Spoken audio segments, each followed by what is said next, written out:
even living in Miami, you see all these rich people, right? I don't have a fucking Lamborghini. I don't have a fucking mansion. Dude, but I got fucking family.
Ladies and gentlemen, welcome back to the Men's Physique Show.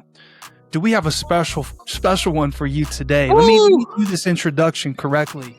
First of all, man, I've been watching since 2015, 2016.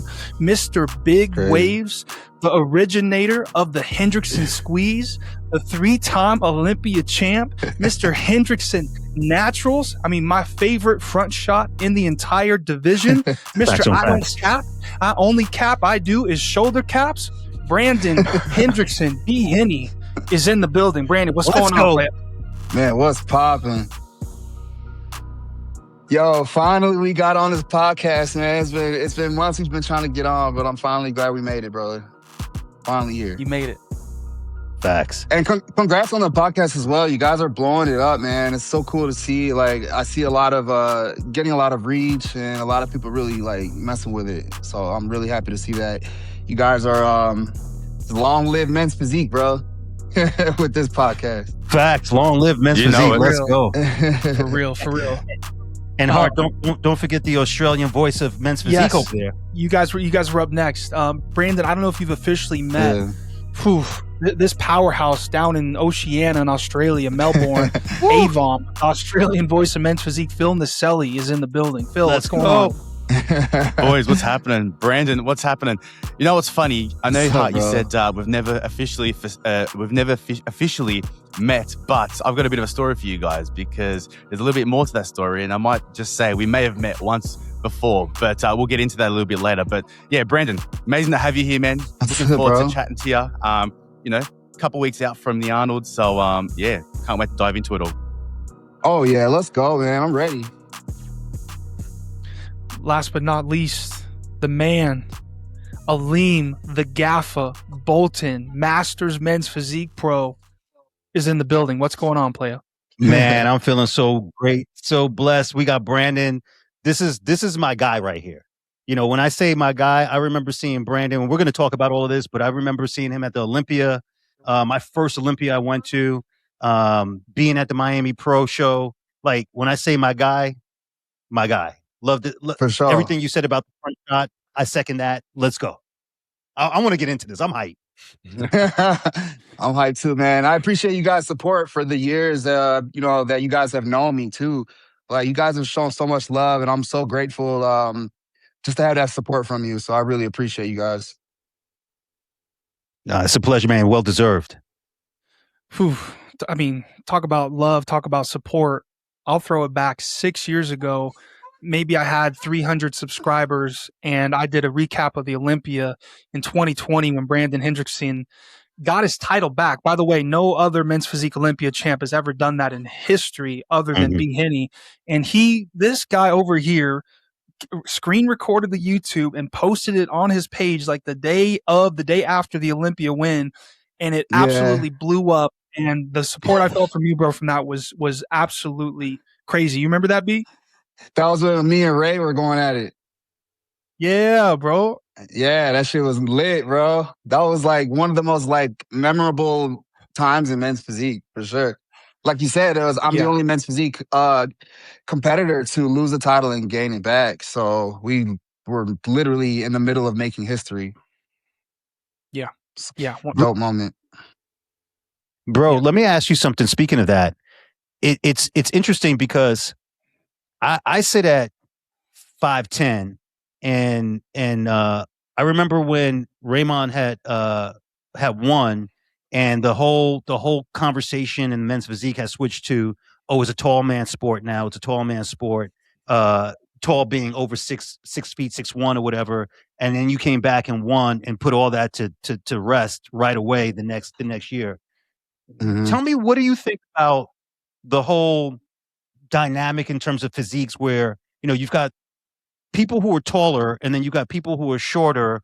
What do you think gives the advantage to the taller guys, and what do you think gives the advantage to the shorter guys? And I'm talking like if you're 6 feet and over, or if you're under 6 feet, kind of as the barometer. Yeah. So I think obviously, it's obvious factors as far as the taller guys would be, they just stand out. They're the first for you to see. They stand out, especially if they have a good structure, a good shape with conditioning, which is really hard to have a combination of height, men's physique structure, and top level conditioning. And I think we've only seen that maybe twice with Raymond and Banks. And maybe I forgot old boy from Europe, black dude, black stud. He's an African stud. He's a little bit taller, but he's always super conditioned, super great shape. He's always doing the European shows. I don't know exactly where he's from, and I think that's not Emil too. Emil too. Yep. So there's only like 5, maybe 4 or 5 tall guys that really meet the standards for men's physique.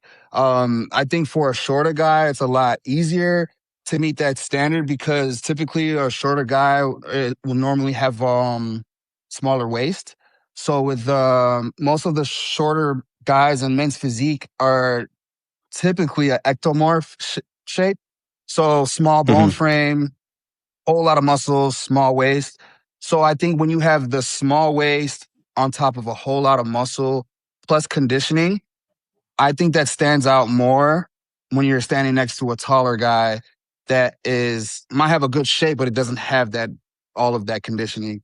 And that an example of that would be like a Frank Zane structure. Like he wasn't the biggest guy. I think he was like 5'7" or 5'8". He was he was like 180 pounds, but he can compete with a lot of guys, because of his structure and his shape and along with his height.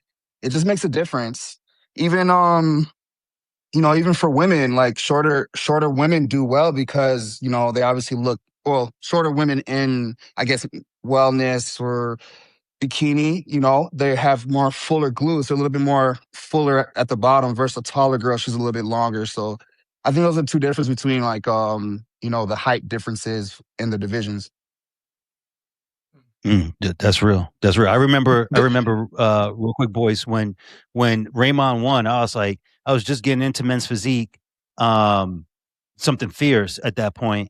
And I was like, damn, I ain't got no road ahead of me now. If the rumors are true, and thank God I don't listen to the rumors, and also thank God you came through and was like, no, I'm squashing all that. This is about the look, and it's what you bring to the stage on that day, and that's what the judges are judging, and totally changed the direction of that pendulum swing. So it's crazy, awesome, bro. Like, Raymond really brought it that year. Like you saw us, like hard. You saw us back and forth. They're really trying to figure out who was, because he really brought. You can't like hide the tall structure, the wide clavicle, wide back. You can't hide that, especially standing next to a guy that's 6 inches shorter than you. Like he's obviously a lot wider than me. Banks is obviously has more width than me, right? So how do you beat those guys as a shorter guy? I think the only way to beat them is obviously with structure, but I think just conditioning. For some reason, you just appear bigger when you're conditioned. Like even when, like in my off season, I look smaller in my off season than I actually do when I'm on stage. People think that I'm over 200 pounds on stage when I'm only like 195, 194. So it's really just about the look overall. That's dope.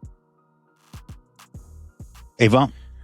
Yeah, B, I want to ask you a question. I mean, obviously we always talk about the now, 3-time Olympia champion, wanting that 4th. But I want to take it back to when it first started for you. I mean, you've been in the game, I'm not going to say for a long time, but you've been in the game for a while now. I want to know, when did you first realize that bodybuilding, and more specifically men's physique, was the route that you wanted to go down? Well, in the beginning, when I started bodybuilding, men's physique had just started, but there was nobody to get inspiration from. We didn't have anybody to really like look up to. So the people I was looking up to were like a Kai Green, Jay Cutler. So I was getting my inspiration, my work ethic from like how they trained and how they lived their lifestyles. And with that, that kind of inspired me to kind of pursue my own. I know I can't look like a Kai Green, but if I can at least chase that look, that's going to speed up the process of how I look. And because I was chasing that look of like, not even just the look, but just the mindset, the discipline. And I still live that to this day. Still waking up, doing my cardio, doing my stretches, getting my meals in, making sure I'm focused. I'm still doing these things 15 years later, the same work ethic, the same discipline. And I think that's what helps kind of separate the winners from the losers, bro. I love that. Yeah, I love that. Go ahead, Phil. Yeah, for sure, man. I mean, the one thing that everyone kind of, we all see is how consistent you are with things and how disciplined you are. We see you show up on the stories every single day, doing this. You're in the same routine. You're having your apple cider vinegar, which now is the Brandon Hendrickson Naturals gummies. Let's go. Plug out there. But you're kind of on repeat every single day. Yeah. How did you get that way? Was that something that did you always have that discipline growing up as a kid, and now you've kind of transferred that into your pro career? Or was that something that kind of eventuated once you started hitting the pro ranks? Yeah, it kind of started when I found bodybuilding. Because like before bodybuilding, I wasn't sure exactly what I wanted to do with my life and my career. So I didn't really have the discipline to like do anything. I didn't know what I wanted to do. But then I found bodybuilding, and I saw what it takes to be a champion. Like I said, I looked up to guys like Kai Green and Jay Cutler and Flex Wheeler and Flex Lewis, all these top guys that are champions. And I started following their mentality. And with that, I started to develop my own kind of character in men's physique, my own kind of shape and structure and discipline, and finding motivation from different places. Sorry, what was the question though? Was the discipline that you show at the moment, was that something that you always had throughout your whole life, or was it something that kind of stepped up and ramped up? Yeah, so I found that discipline through bodybuilding, just like wanting to be a champion. But not only that, it kind of goes a little bit deeper. It's more of like, if I don't do this, I don't know what I'm going to do. So it kind of, I let this be I made bodybuilding my lifeline. Like, if I don't do this, then I don't have anything. I'm not going to be able to build anything. And I kind of like put that pressure on myself to be like, you either do this and do it right, or don't do it at all, and continue searching for yourself, So through bodybuilding, I was able to find myself. Through bodybuilding, I was able to find discipline. Through bodybuilding, I was able to find time management. Through bodybuilding, I was able to learn networking. So many things that I've learned through the sport that have brought me, to this point. Now I'm a 3-time world champion, or Arnold Classic champion, and I'm still at the top. I've been in all of the divisions for the last 15 years. Since men's physique started, I've been arguably in the top for the entire lifetime of men's physique. And I'm still here at the top as one of the contenders for the title, as a favorite going into most of these shows. I'm just grateful, bro. I'm still here, still healthy, still kicking, and I'm still moving forward. I love that. Me too. That's I dope. love that. That's dope. Hey, B, I got a question. One of the things I love about watching your journey and what you post on social media is whenever your parents are in town or you're visiting them, you guys seem so close, both your mother and your father. And And I'm curious, brother. I know they support your bodybuilding journey now greatly. You've posted about it. Has that always been that way in the beginning? Were they just as supportive, or how did that evolve? No, I mean, my parents, I'm the only child, right? They love me. So they support anything I do, but they just didn't understand. My parents, coming from Trinidad and Tobago, a third world country in the Caribbean, their main sport was soccer, if that. And they didn't even watch sports, right? So the only sport they really knew was soccer. When they came to America, they didn't care about basketball, the main sports here, football, baseball. So when you look at a sport like bodybuilding, they're like, what are you doing? What is bodybuilding? Like, how are you going to have a career in bodybuilding? What is your retirement plan going to look like? What is your insurance plan going to look like? How are you going to survive being a bodybuilder? So in that case, they were a little bit skeptical. I don't want to say they didn't support me, but they were just skeptical about, bro, it's like I'm their child, like they're concerned about when they leave this earth one day, am I going to be okay, right? So that's important to hopefully when you have your child, you have them figure out what they want to do with their life, and when it's time for them to pass on, the child is going to be good, right? So they just wanted to make sure that I was good, and I had my head on point, and I was focused, and I had a career. So in the beginning, it was very difficult convincing them until I started winning. Then they started kind of opening their eyes a little bit more, and I started winning a little bit more.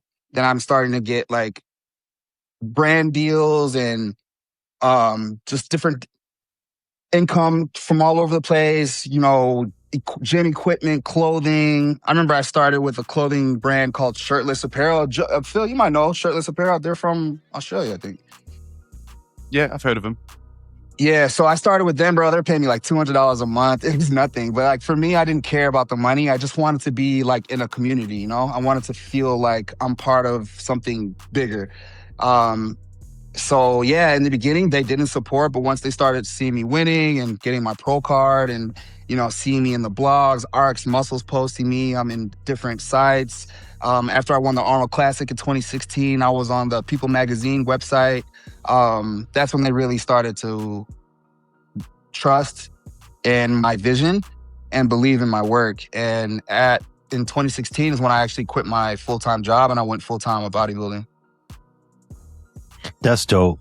I remember when we were at the O, and your folks, I was sitting in the crowd in the front, and your folks were there, and I had a seat. I don't know if you remember that, but I gave up my seat for your girl at the time and your aunt. I think it was your aunt that was there to come check you. Yeah. And your mom was there, the whole nine.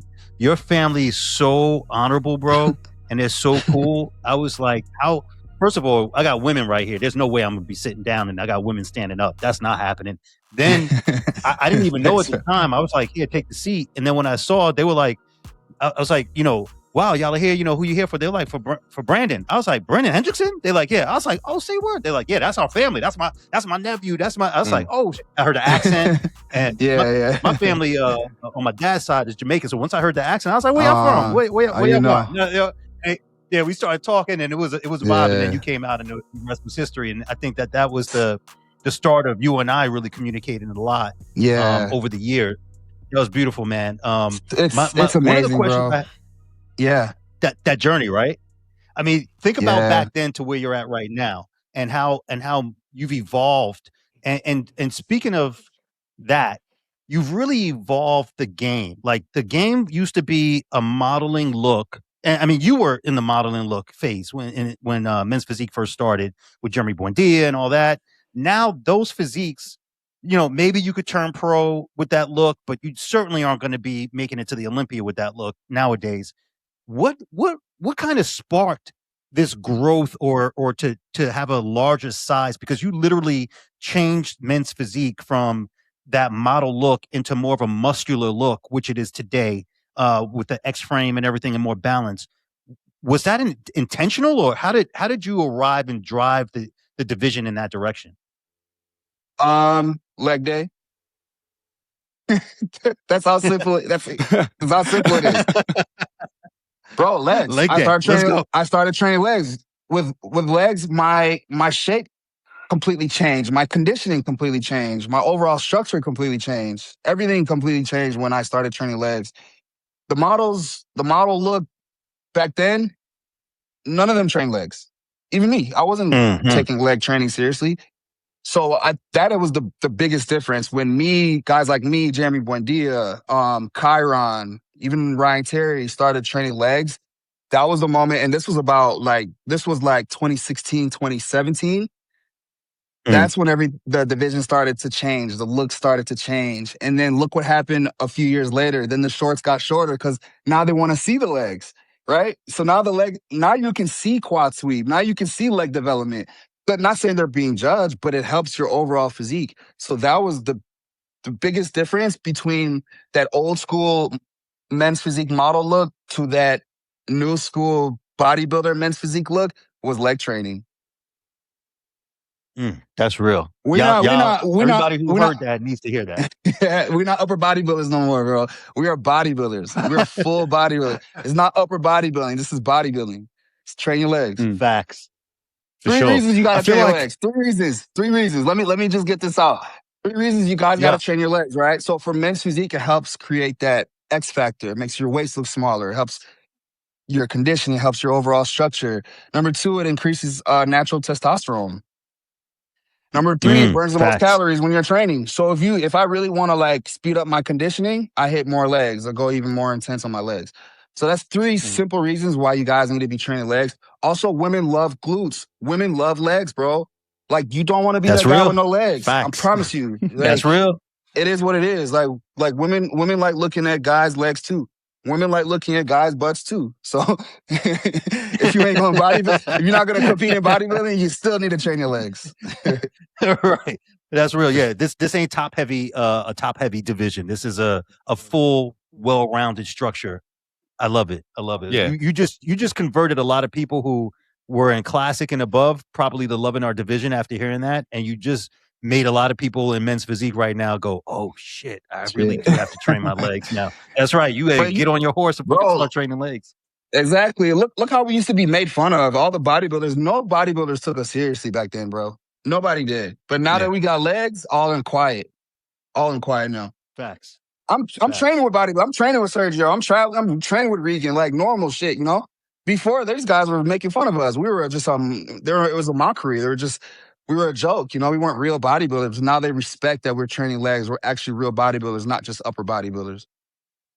That's real. For sure. Just quickly before I go into my question, I kind of want to touch on what both you, Hart, and Aleem said about the family impact, because I want to tell you about a bit of a story when you came to Australia. I think it was right after your first Arnold win. And I think your first Olympia win. And I think Olympia. And I think it was the first ever Arnold Classic that they may have hosted in Australia. And this guy's good. I remember seeing... bro. You know your shit. I know my facts. So yeah, and I remember walking through the expo, and I remember seeing Brandon. I saw, everyone's booths there. They had massive lines. Gymshark had a massive line, whatnot.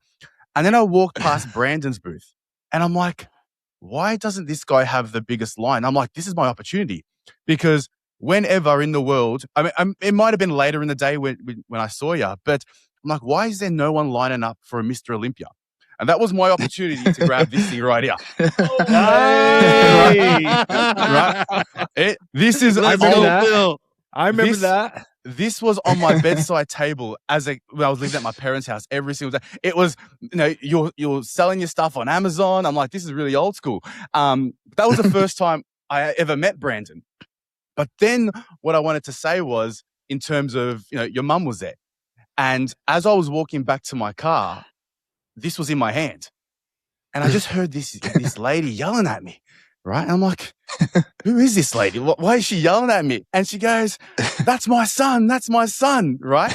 So I could tell from that moment how much of an impact, your family does have on, how much of an impact they've made on your life, and just the support that they give you, man, because just that experience alone just made me feel like, geez, this guy's got a good group of people behind him. And I mean, I'm glad that you kind of told the backstory about, your family not understanding the route that you're going down, and the support that they show now based on, the success that you've had and where you've kind of taken the division and taken the sport. So I wanted to highlight that before I got onto my question. But first and foremost, man, you should be extremely proud of the people that you've got behind you, man, because I know how hard it Yeah, is to do dude. bodybuilding alone, but to have a support group behind you, just like, I only met your mum at the time, but I'm sure your dad and the rest of your family have the same level of support for you, man. So yeah, just wanted to Yeah, bro. It's like touch they on that. don't even fuck. It makes me emotional, dude. It's crazy.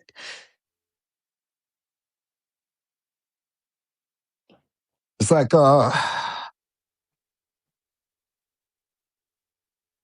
rich can mean different things to a lot of people, right? And like being rich doesn't always have to be like in finances. And I always like felt this way throughout my whole life. Even living in Miami, you see all these rich people, right? I don't have a fucking Lamborghini. I don't have a fucking mansion, dude, but I got fucking family. I have something so many people don't have in what they want, bro. And the people that are rich in finances, they're still missing something. They're not completely happy. Those people that are rich in finances, they're usually the ones that want love and want family, right? And then you look at someone in a third world country, a couple that has nothing, that's living in a shack, but they have family, they have children, they wake up and do the same thing. They wake up and eat the same things every day, even if it's off the fucking farm. But these people are happy, you know? So like being rich is such a like, it just depends on who's looking at it, bro. And my entire life, the fact that I've had such supportive family, and my family flew to Korea, bro, to watch me compete. They flew to China to watch me compete, Japan to watch me compete, to be there for me, bro. I don't have like a lot of friends, you know. I don't have a big circle, but one thing I do have is a solid family, bro. And this is the most important thing that you can have in this life, bro, is a family. Is having people, and family doesn't even mean like blood. It can be just someone who just cares about you and wants to be there for you and wants best for you. It's not jealous of you, not envious of you, wants better for you, right? So family for me is like my actual family. And I'm so grateful, bro. I wish I could just like get $1 million, just fucking give them all the fucking money I have, bro. Just to give it back, bro. Just for what they've done for me in my career, in my life. They're the reason I'm still here. Bro, you see these trophies in the back, bro. It's just my family pushing me for this, bro. It's because of my family, bro. This is the most important thing in life. It's family. But yeah, I just wanted to say that, man. Damn, that's so real. And I'm not gonna take your question, Phil. I know you got a question coming up, but my sister, for the Masters World, my sister drove from Jersey to Philadelphia to see me hit the stage and everything. And the way that impacted me, man, it just, to this day, the fact that she got in her car and drove by herself all the way there to see her big bro hit the stage, man, like, I'll never, ever, ever in my life let her down. I'll never forget it. I don't care if I have Alzheimer's. I'm always going to remember that. You know what I mean? Like, that's how much Yeah. it impacted me. And to see your family the way that they get down for you, man, uh, you've always been 100 with me since the very beginning, and I see that they're that way with you. So you understand the lineage and how it comes from the same cloth. It's just beautiful to see, man. Yeah, Yo, man. that was so beautiful what you said. That was real. Yeah, just a reminder, bro. What's more important in this life, bro? Because you know, there's so much bullshit going on in this world. There's so much bullshit on the internet, bro. That's why I bought a record player. Like, I bought a vinyl record player, and every time I look at it, every time I play it, I it's like a time machine to the times before the phone. It's the time machine to the times before social media. And it gives me so much peace, bro. It gives me that reminder of like when I was to be a kid, I wasn't on the phone. I didn't have a phone. I was outside playing. It's a reminder and this like time machine of like what life used to be like before all this bullshit on social media. You know, people comparing each other, people just having an ego. Everybody is a gangster online now. You know, everybody's got a voice online. It's crazy, bro. The world is crazy. So, I don't know, man. It's just a reminder of like what's important, bro. It's just God and family. This is the most important things. Facts. Absolutely. Let me ask you, Brandon. I mean, you've been an icon, a role model of the sport. I mean, I personally think a lot of the things that you've done throughout your career in terms of, brought more mass to the stage, started training legs, showing off the legs on stage, having the high shots. I feel like you were, in a way, the innovator of the division. You've kind of molded the division to where it kind of is today. If you had to change one thing about the division at the moment, and I know obviously you've been in the game for a while, what's the next thing that you would want to see that these men's physique athletes bring?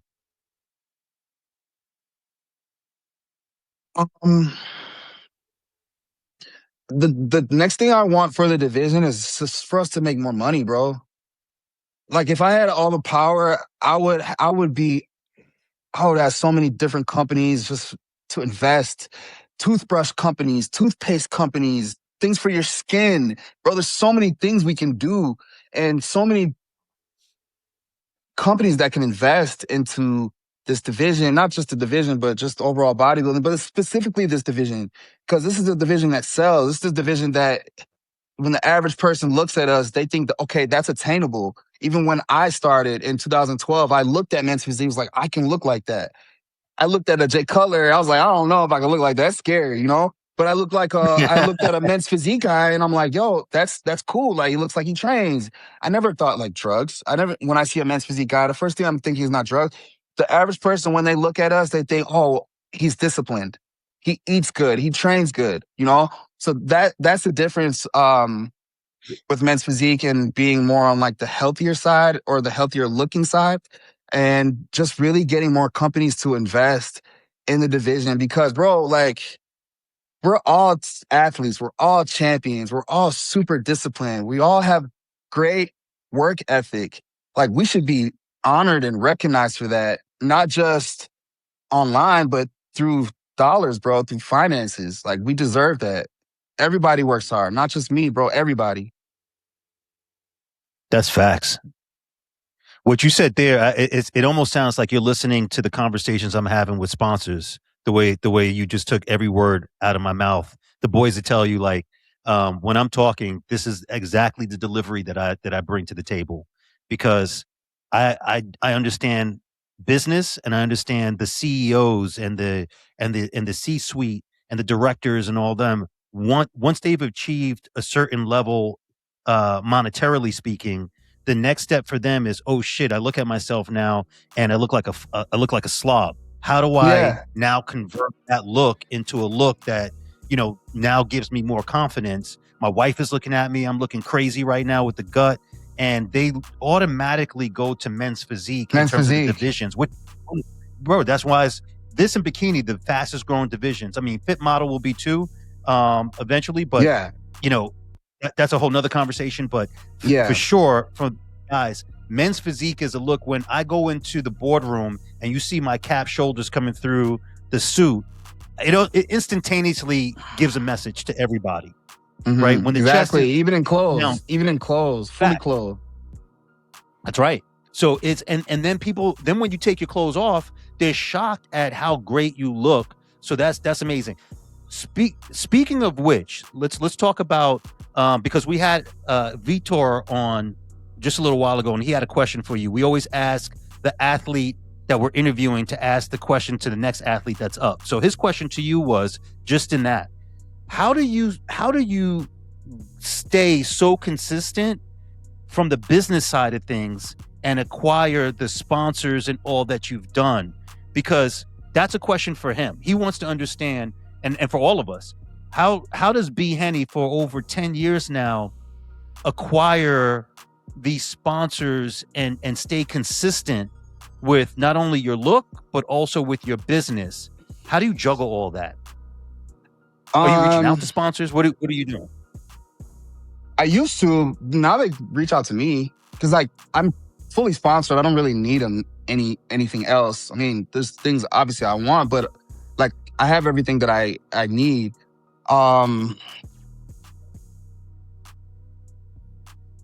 think it's just being organic and believing in the brand. Like the brands I work with, I've been with for years. 5, 6, 7, 8 years because I use the brand, I believe in it, and I've become part of that brand. So for somebody that's new, like, buy the product first, buy it, like, invest in it first, see if you like it, throw it into your routine, throw it into your lifestyle, not just clothes, but supplements, gym accessories, whatever.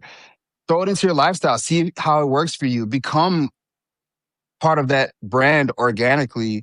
And then everything else just flows. Then the money starts coming because you're doing things. People can feel when you're being fake and when you're just trying to sell something. So I think a lot of people, when they see me and they see the brands that I work with, they know I'm not trying to sell anything. They know I really use this product. Like, I'm not trying to sell apple cider vinegar. Like, I really use this product and I believe in it. And I believe that it's good for everybody and beneficial for everybody. Anybody can use it, right? So this is just one example of doing things organically and not just like faking it just to get views or extra money.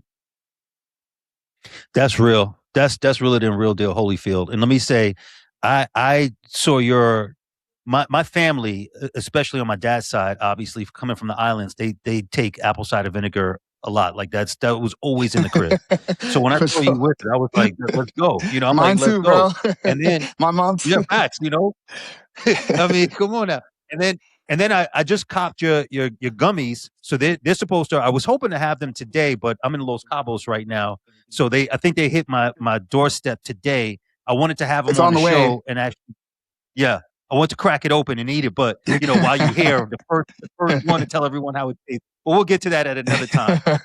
For sure. But bro, and you remember I was like, yo, you need to be sponsored by these guys, and you were like, I know you I got told me. something else for it. Yeah. Nah, like, I'm like, I'm gonna just do my own thing, bro. facts. Facts. I For love it. real. I love and I love that Yeah. you're at a place right now from a business perspective where you don't need the sponsorship. What you need is the partnership. What you need is Right. people who the resources that say, go do this and we're going to support this with you because we see your vision and we see how you get down. And that's something that you only acquire by being consistent in your look, consistent in business, consistent in your brand. That's Then it. people That's go, it, okay, I bro. can buy into it. Facts. People, And that's businesses, companies, CEOs, they like consistency. They like someone who's focused, someone who's disciplined. So when you're, the things I do might be so redundant, and even I feel like, bro, this is probably super annoying. I'm just doing the same thing. I'm taking my vinegar. I'm doing my coffee. I'm eating my breakfast. I'm doing my pre-workout. I'm going to the gym. It's the same thing every day. But I think, once people start seeing it, they start associating you with whatever brand you're using, and now you just become that brand. Like, imagine if I don't work for dark sport anymore and you see me wearing something else. Someone's gonna be like, where's your dark sport? Like, why is he not wearing dark sport? That's how associated I am with the brands that I work with. So that's for anybody else that's like coming up, like, bro, invest, like, spend $50 and buy a hoodie and rock that shit every day and tag them every day. Invest in it, invest in yourself. Show these brands that you are serious, you are dedicated. You're not just doing this for $1, like, you really believe in the brand. A lot of people just expect things to just come to them, brands to just reach out to them and give them everything they want, but it's not like that. Companies are way That's smarter right. than that. CEOs are way smarter than that. Very strategic on who they work with. Or you newbies hear that. Or you newbies coming in the game talking about I want a sponsorship day one and you just got your pro card or don't even have your pro card. Listen to what this man just said. It does For not go real. down like that. You gotta prove yourself because they know better. Trust. You looking for a supplement sponsorship? Buy a whey protein from them, buy a pre-workout, start taking it every day, start tagging them every day for months. Become part of the brand. I'm telling you, bro, when brands start seeing the consistency and seeing that you believe in the brand and you're not just here for $1, they're gonna want you. That's real. Brandon, I got a question. I'd like to dig into your mentality, bro, because your mentality is what really I want to just get as many nuggets as I can because obviously you're the champ and you are who you are for a reason. Back in 2016, you won your first Arnold Classic. You defeated 38 IFBB pros. George Brown was runner-up to you. Jason Poston, if anyone remembers that OG name. You beat fourth place Ryan Terry at that show, Andre Ferguson. How has your mindset changed a decade later going into another Arnold Classic? Has it changed at all? If so, in what way? If it's changed, it's a positive change. Like I'm even more confident now these days because I've been here before. I've been in all the levels, I faced all the adversity, bro. Win the title, lose the title, get the title back, get third place when you know you should have got second, get second place and you know you should have won. Like, I've been through all of it, bro. So I got thick skin now. I'm conditioned for whatever the result is. I'm conditioned for however they want to look at me, however they want to talk to me. I've been doing this for so long. Like, bro, I just got tough skin and I know how to manage my emotions and manage my ego, which is a big thing too. Because I think it's okay for us to have ego. I think most people do have ego if you're human. It's just about controlling and managing your ego. That's what makes the biggest difference.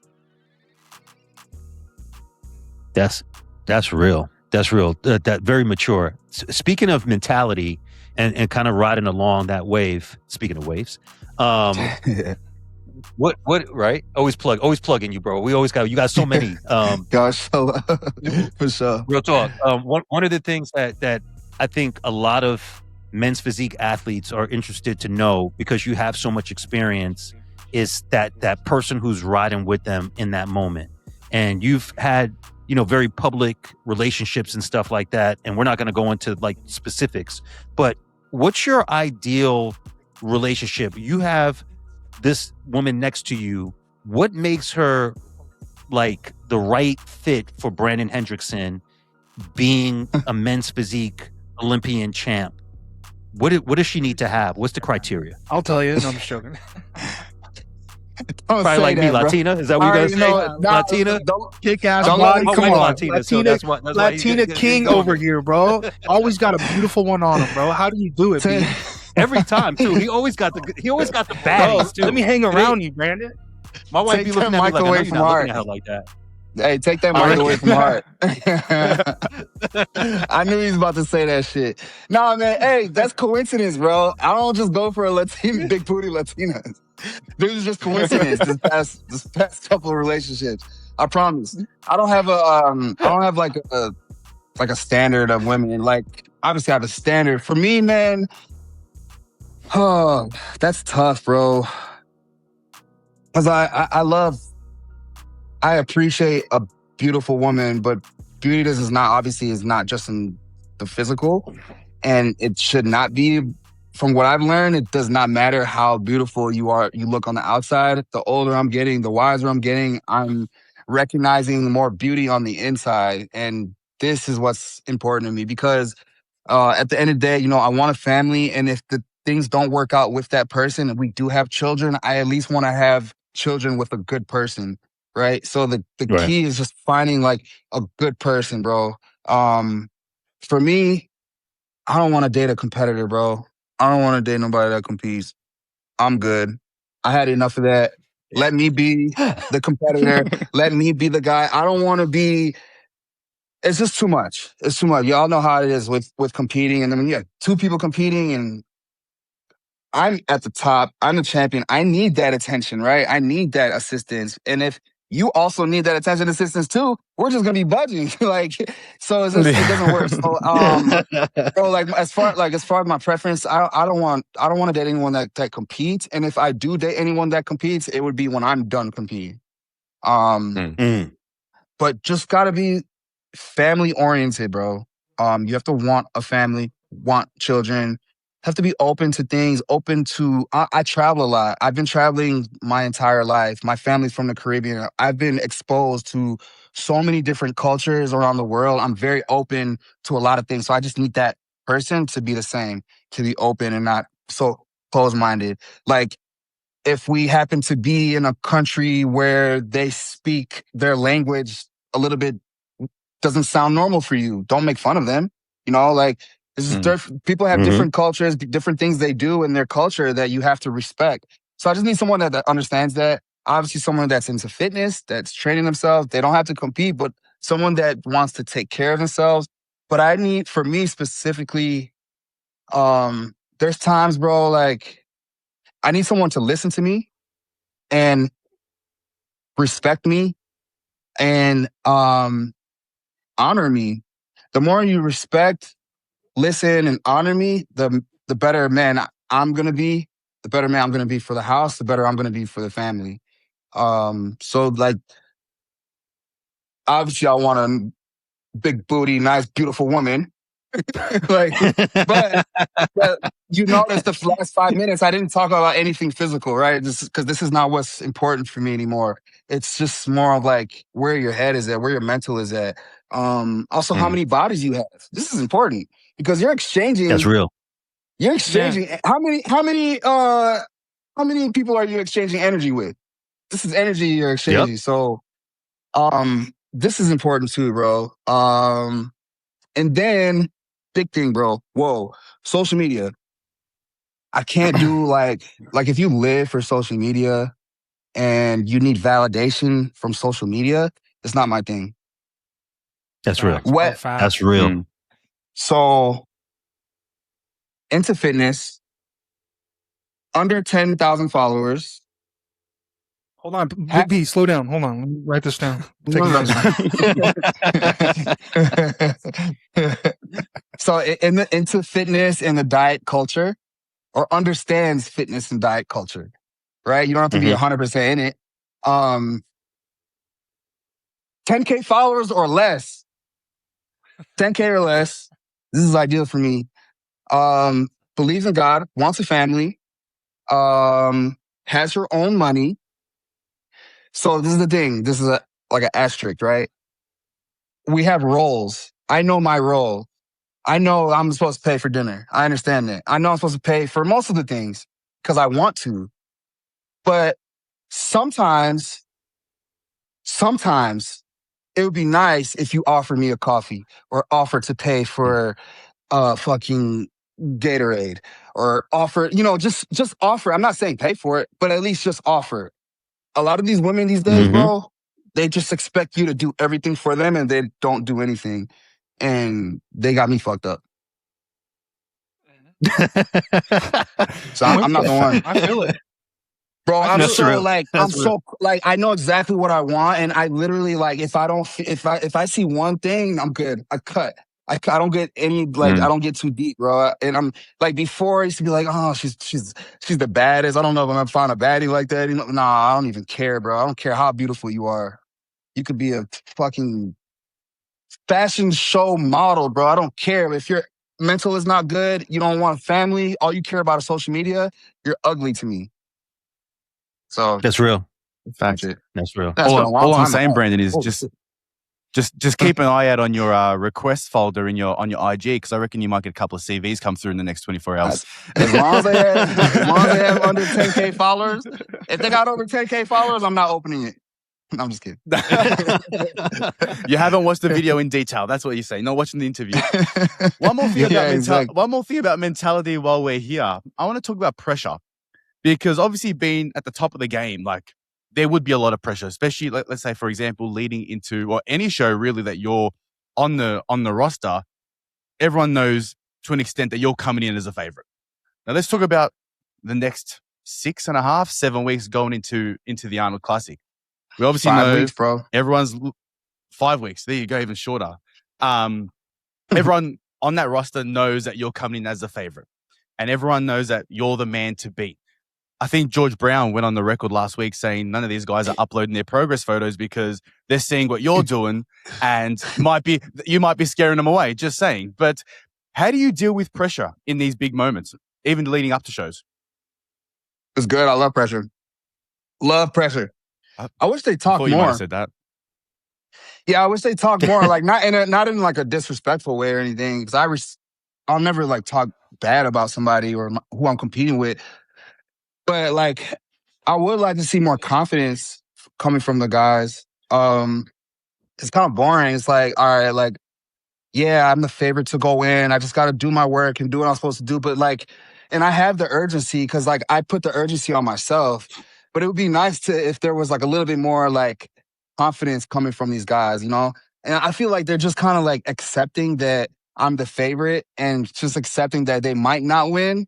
Where like, doesn't even matter, bro. Like, if I knew I had an opportunity, if I knew this was my opportunity to beat a 3-time Olympian, a 1-time Arnold Classic champion, I'm gonna work my fucking ass off. I'm gonna train so hard and be so confident because this is now my opportunity to finally stand next to this guy after so many years, right? So I don't know. I just feel like there should be more. Y'all talk more, man. Like, let's go. Like we competitors. Obviously, we're gonna respect each other, but like, let's go. Like this is what the fans want to see too. Like, let's you know, without disrespecting each other, or taking personal shots at each other. Like, for me, this is cool. But like, personally, bro, I love the pressure.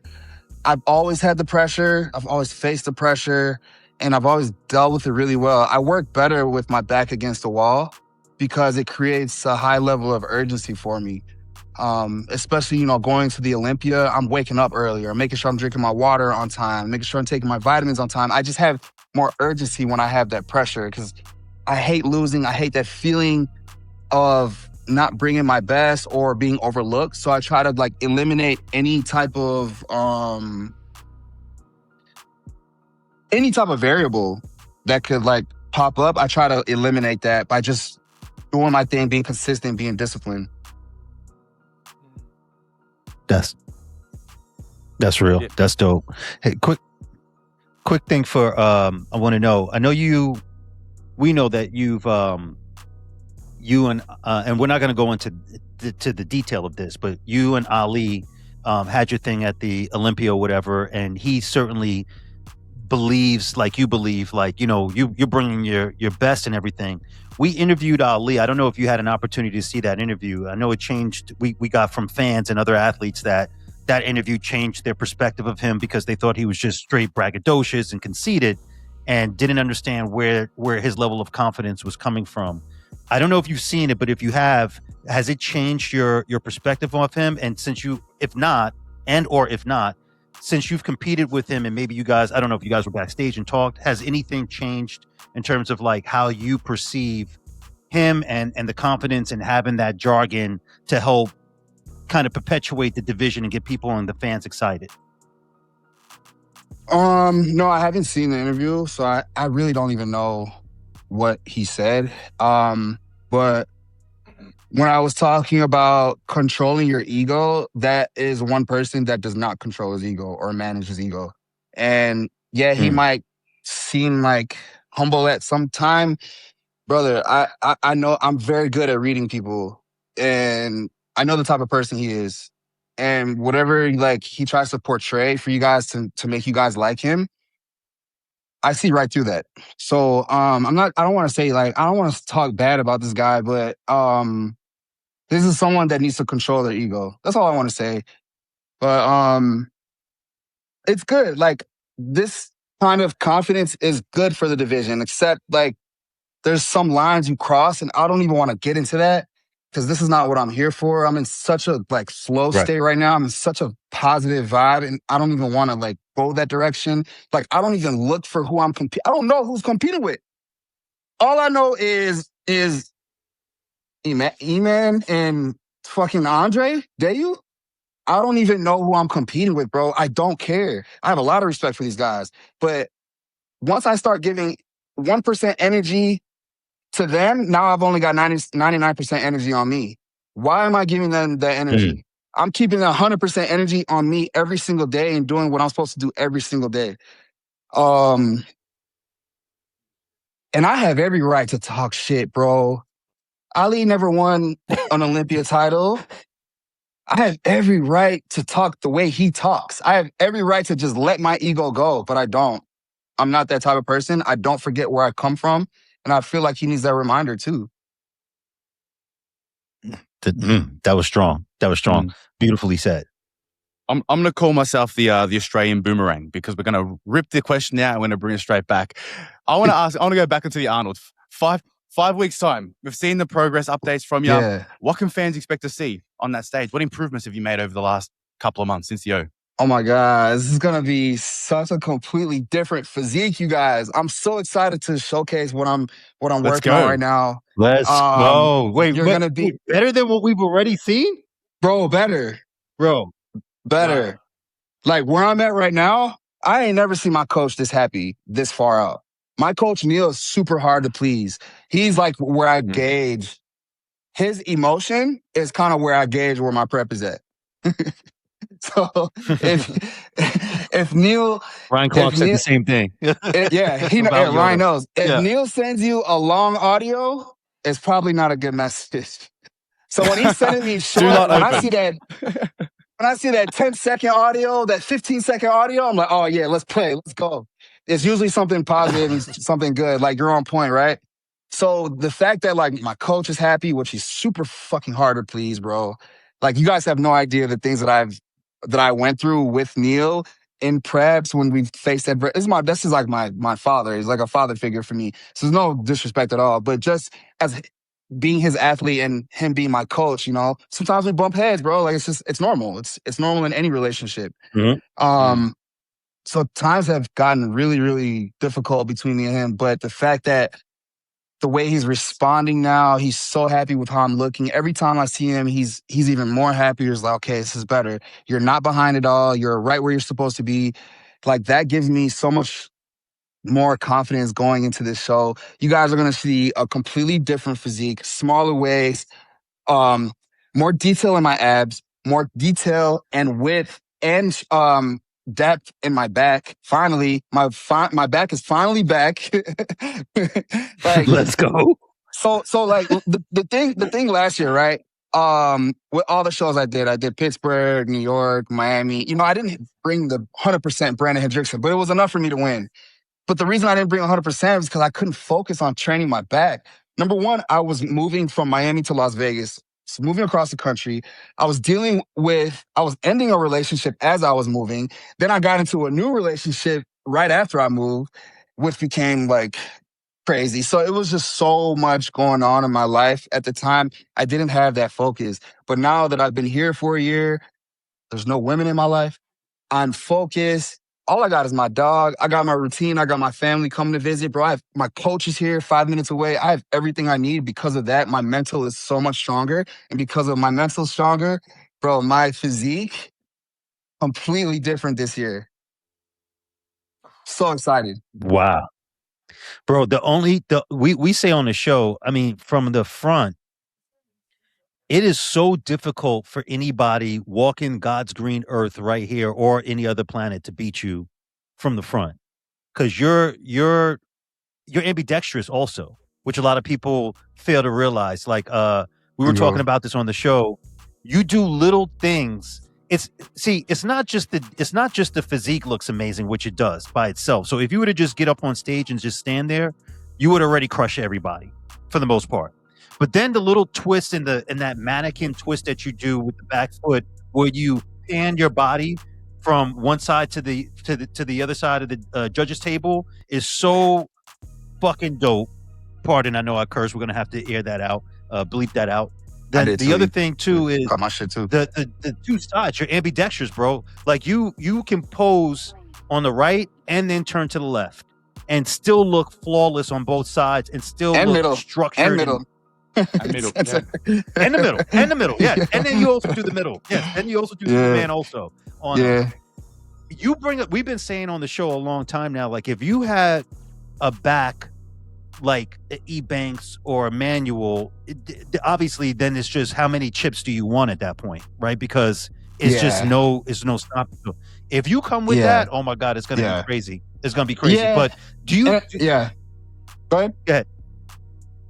Like for me, I don't need. But I was gonna say, your Hendrickson squeeze though is so copied by so many people, and it's so wild to see. Like for someone who doesn't have the Emmanuel Hunter back, but yet the look for that squeeze and getting into the face of curtain pose that you do is just the most recognized, most copied, probably other than the Ventura pose, probably the most copied of all time. Yeah, Bro, yeah. what are you doing right now in the gym to bring that back up? Because once that back comes up, it's lights out. What are you doing? What exercises? Yeah, just more back training days. So 2 really hard back training days a week.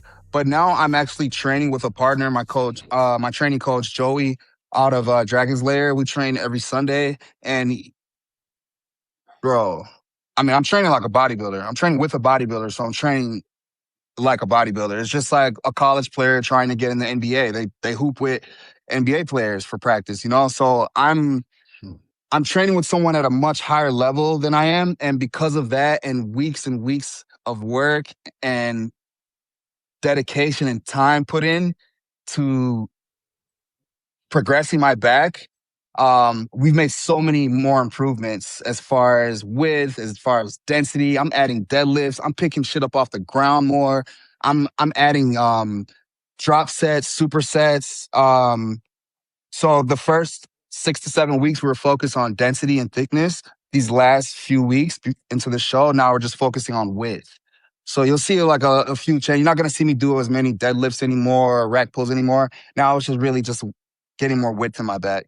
So that's really just been the difference, bro. Just more like dedication and focus on training my back and having a training partner, which is really important. That's dope. We can't wait to see it, man. Can't wait to see this. I got back today. As soon as we get off this phone, I'm training back. Let's go. Stop playing with me. Bro, I'm so hyped, man. We're gonna be in the building. We're gonna be in the building, Brandon. So we'd love to, before or after the show, be able to chop it up in person and connect with you, bro. And hopefully, we're all praying, bro. You win that Arnold Classic. And all of our predictions, we do have you winning. Obviously, it didn't take much convincing. I'm not gonna lie. But yeah, hey, I have a question. Can we get I don't know if you're. My favorite part of you is your dog. Is your dog around? Can we get like a little clip of your dog? Can we see the dog? Hey, right. You know he's right here, bro. I know he's right there, bro. He doesn't leave your side, bro. Nah, he's ready. He's ready for whatever, bro. He on my six. Yeah, let's get a pic with Cooper. Let's get a pic with Cooper, bro. Yeah, we got to get a photo. I'm gonna get a photo of Cooper. Cooper, so how old is Cooper now? And how's his health doing? How's he doing? He's so good. He's got a checkup in a few weeks just needs a vaccine, but he's healthy. He's normal. He's such a character, bro. He's hilarious. For somebody that doesn't speak, for someone that doesn't speak or say anything, he's the loudest person in the room, bro. He's so funny, bro. Love it. Bro, man, dude, like, I was just thinking about this the other day, bro. I wouldn't even know, like, me being single and being in a prep, this is actually my first prep I'm doing as a single man. And so I'm doing everything on my own. And I don't want to sound like I'm complaining or like crying or anything, but it's not easy, bro. Because it's like, I'm human. I have to give, when I'm with someone, there's some days, bro, I'm only like 80%. Like, I just need someone to wash those dishes or take Cooper out or make up the bed or clean the house. I need that extra little 20%. But when you have to give 100% every single day for 4 or 5 months at a time, bro, it can be complicated. So I'm just so thankful to have a dog. Like, I think everybody needs a dog, bro. After me being here and doing this alone, but knowing Cooper's right here, bro, and on my side, he's always doing something goofy to like make me laugh and give me some joy during the day. And like, it's never like really bored. I'm never bored here because I always have him to take care of, like this kind of gives me some purpose and like, or more purpose, other than just me like being a robot and doing the same things. Like I actually he makes me feel like a human again, like a normal person. So I'm so grateful. I'm sitting here talking about my dog, but I'm so grateful to just like have him, bro. He's been such a like blessing in my life. Seriously. It's crazy. I can relate to you with the dog thing. I don't know if you remember me. My Bubba passed a couple years ago. I posted on social media. It broke my heart. Yeah. I appreciate it. But we don't have any brothers or sisters, me and you both. So I think, bonding for that dog, it means a lot to us, Yeah. Like it might sound like, I don't know, kind of corny to some people, but it for me, it's like the world, bro. Having him means so much. Like, even though sometimes it's annoying, I got to take him out and do this, but like he gives me some normalcy, you know, and gives me like that like responsibility and like I like taking care of someone. Like I like being in a relationship. I like doing things for people. So at least he gives me something to do something for and take care of, you know. Facts, You're man. talking to dog lovers. You're definitely talking to dog lovers over here. I got my dog Only Nico. dog He's lovers not don't here. really understand this, bro. They'll only Yeah. understand exactly. Fact. Only dog Like Cat facts lovers or will never fact. get it. I love my dog. I'm like, look, that's my guy. Are you kidding me? Like, that's my. We're gonna that's need my Cooper on the thumbnail. Literally. Yeah, exactly. I low-key thought about bringing him to Columbus, but I'm like, man, I don't know how I'm gonna manage watching him because he's like, I know. We'll put our hands up. Hey, you can hang with the Men's Physique Show and be get him on be the our show. fourth host over here. I know, right? I'm thinking Facts. about it still. I'm thinking about it because I actually I'm going to the Philippines and Bali for a seminar right after the Arnold, so I'm gonna be gone for like a month, bro. It's gonna be crazy. But Is that what such a A&S blessing, supplements? Is that what A&S and them no, putting that on? that's no, it's a workshop that Serge. He's a Surge's joint. Yeah. He's a promoter in Florida and Asia, and I'm doing it with Maureen, Bikini Chat Maureen. We're going to the Philippines March 14th, and then the Bali the 21st for a seminar. It's right after the Arnold, so This is my cup of tea. Great This family. is my cup of You tea. got a great family. Whenever I hear the word Bali, my ears prick up because, mate, I absolutely already love know. Bali. I mean, dude, I can't have you wait. been before to Bali? Never, bro, but it's my dream place. I'm finally going. Bro, you're going to love it there. I mean, in terms of like I heard. the bodybuilding culture there, in terms of like the vibes there, everyone's so down to earth, everyone's so chilled. Yeah, simple. It's just simple. that, it's just I like that this. island life. Exactly. Literally, it's this just is that what I'm simple about, life. bro. Yeah, I'm all about that. Nah, how long are you there for? Do you know? 1 week. I'm in Bali for a week. You're going to love it, man. You're going to absolutely love it. My Can't question wait. to you, though, is you've traveled around the world so much. I mean, we saw you go to China a couple of weeks before the O. We see you everywhere. What's your favorite place to travel to? Or where is your favorite place to travel to, I should say? Right now, probably Japan. I still love Japan. Just like, I don't know, man. Once you get there, it's like you feel like you're in another world. Like you feel like you're kind of in the future too. Just the culture, the music, the technology, the fashion. They're so ahead with so many things, man. And like I said, food too. It's just a beautiful place to be, bro, to visit. Yeah, no, that one's definitely on my bucket list. I've got it on the vision board. By the sounds of it, I've got to do a lot of traveling to the States this year. So I don't know if the States will, Japan will be on the radar this year. But yeah, I've heard the exact same thing. I don't feel like anyone says anything bad about Japan. Like from the food to the people to the technology, the separation between, you know, the high tech technology side, and then you go to other parts of the country and it's very, you know, it's old super school. It's got the temples and stuff. Yeah. It's super amazing, dope. man. Do you have any plans on of going back anytime soon, or? Definitely. I'm not sure of a date exactly yet. What do I have going on? I think June or July, there's something happening in Japan. I'm not really sure. But right now, all I have confirmed is the Philippines and Bali in March. Yeah. Hey, are you going to do any additional shows after the Arnold leading up to the O? Are you going to do like Pittsburgh or New York or anything? Miami again? Nah. No, I'm not going to do this again.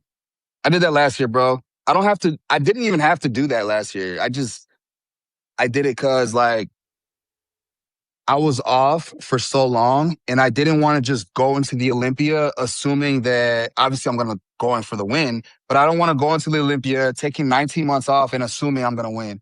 So I wanted to at least like prove to the league why I'm worthy of winning the title.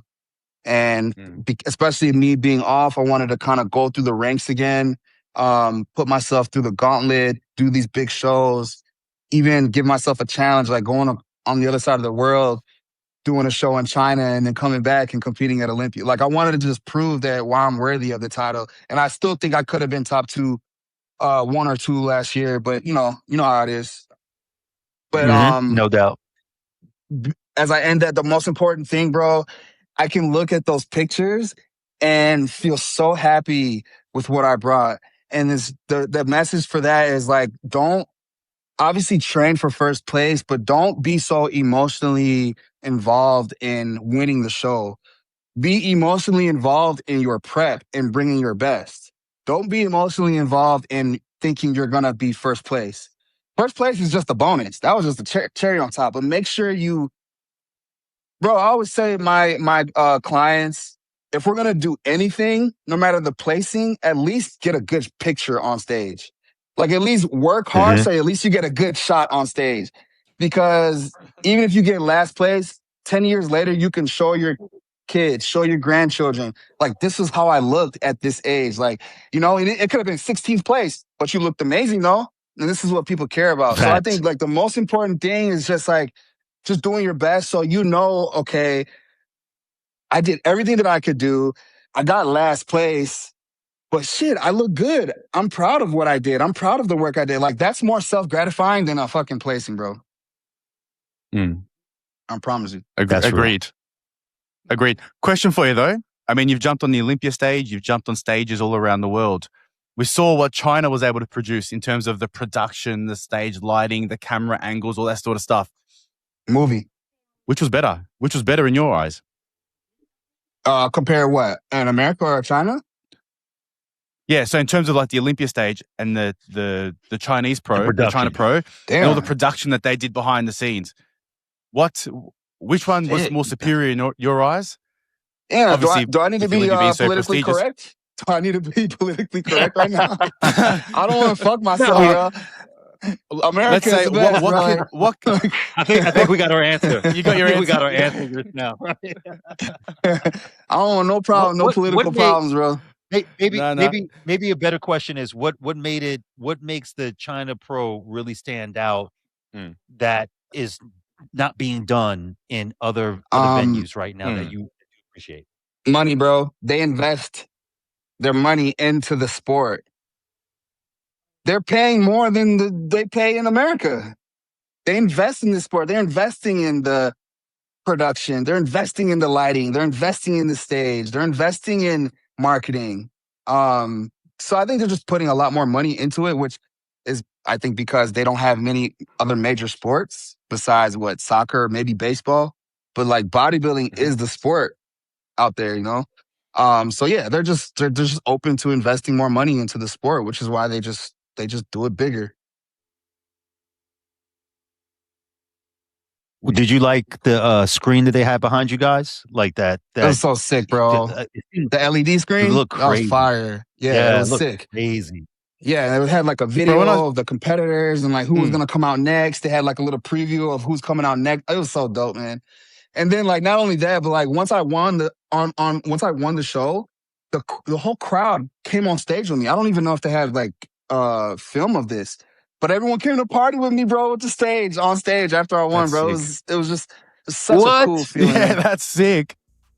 That's so we didn't even see that. No, I didn't see it. I know. I don't even know. Someone's got the film of that, recorded it, but it was so cool. Like these fans are super passionate, bro. Super passionate. Yo, look how passionate they are. I'm in a bathroom. I'm taking a piss. I'm taking a piss, right? And this is in Japan, my last seminar I did. And a fan came up to me in the bathroom, taps my shoulder, my dick is in my hand. He's like, "Can I get a picture?" I'm holding my shit. Oh, my guy. I was like, bro, I promise you, I'll give you a picture. Just let me finish peeing. So I zip my pants up, and he's still there. And he's like, "Okay, you want a picture now?" Bro, didn't even let me zip my pants up. They didn't even let me wash my hands. They just wanted that picture, bro. It was so funny because they didn't even care what the situation was. They just wanted a piece of me, you know? Pause. Yeah. Like they just wanted they wanted they're so passionate, bro. It's awesome. I feel like a true celebrity out there when I go there. That's dope. That's dope. That's man. one thing. That's one thing that we spoke about in one of our episodes. The fact that, you know, we only wish that, you know, the stardom and the fan power that you guys have in the States is similar to what you guys receive over in the international countries. Like, you know, we saw the reception that you had when you went to China. We saw Ebanks with Jushin, what he got, and Andre, Ali. Bro, it's crazy. It's almost like, what do we need to do for you guys to get that same recognition? Because like you said earlier, I mean, you guys are the top of your game. Like, obviously we've got the NBA and you've got the NFL. And if these guys walk out on the streets in the States, like, they would get absolutely swarmed. Whereas I'm sure someone like yourself would get approached, you know, quite often as well to get photos. But, you know, when we look at the top 10 to top 15 and even the rest of the pros, like, what needs to happen in the States for you guys to get the same sort of acknowledgement and respect that you guys deserve, right? Yeah, oh no, that's complicated, dude, because there's just so many other major sports here that the companies put millions and millions and millions of dollars in. And they look at a sport like bodybuilding, it's like they don't want to invest in it. So our sport just stays right here because we don't have anyone like pushing it, like pushing the sport, you know? We had we need more like athletes like a C Bum. I think he was like a really good ambassador for pushing into like the mainstream. He got close. We got, even with him, bro, with millions and millions of followers, bro, and we still can't get mainstream. You would think he'd be on TV or in movies by now, right? Like, even for him, bro, it's not easy. It's not like that. Well, I think the Men's Physique show, that's kind of one of our pillars, one of our missions, is to change that narrative and make Men's Physique a household name. And the guys who are sacrificing, busting their ass like yourself, Ryan, and so forth, you know, become more household names. And that's gonna not only generate curiosity and more fan base, but it's also gonna bring the bigger business, the bigger sponsors, the bigger deals, the bigger relationship to the table. And we've got a plan that we've already implemented and is being implemented right now. I promise you, like, it is in our core and our bone marrow to see this through. So you coming on the show is so appreciative to us, because not only are you able to give everybody a depiction and a visual of who you are and what you really are about as a human being, but and also drop gems on athletes that are coming up and everything that are absolutely necessary to hear, so that they can become sharper and then steel, sharper and steel, and the whole division gets better and better and better. But also because your presence and who you are is going to help us be able to have conversations on a higher level with others, which we're doing right now. So we want to thank you, man, just for being so amazing and be throughout the years, not just now, but your whole tenure in this game has been phenomenal. And you've changed everybody. You changed the division, bro. The Hendrickson squeeze. Hart would have never said that if you didn't do that. Yeah. You know what I'm saying? By the way, that's who originated it. I'm calling it out right now. Hart McGrath, originator of the Hendrickson He sure squeeze. did. Sure did. Man, let's go. I can't express to you guys how much I appreciate your support throughout the years. Even when I don't even fucking win, you guys are still believing in me, bro. Like, I don't know, man. Thank you guys. Seriously. Thank you for what you're doing for the sport. Thank you for what you're doing for athletes like me, like giving us light, giving us recognition.